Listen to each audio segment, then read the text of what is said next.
प्रथम तो पुदीना पत्र को किसी भल से मो पानी रे सफा कर गोटे बड़ मिक्स जार रे भरी नहीं। नेक्स्ट मुझे तेंतुली को एमती पानी रे किछि पानी रे भिजेकी किछि समय छाड़ीदे।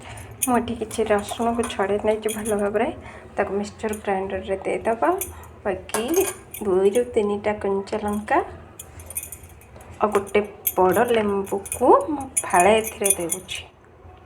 एथिरे मु किछि स्वाद अनुसार लूण दे देछि।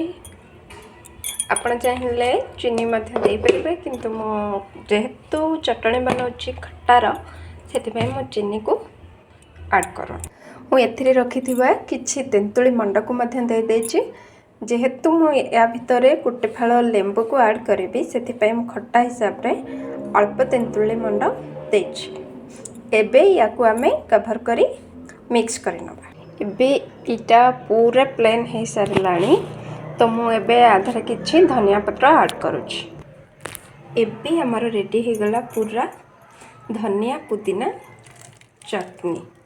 देखंतु एबे मु गोटे जगह को काढी नेछि। जेहेतु मु एथिरे किछि ऐड करिथिली हमर तेंतुली मंड सेतिपय मु गोटे बड़ लेंबू को देखंतु गोटे फाड़ नेछि ताकू या भितरे चिपुड़ी दबा भल से।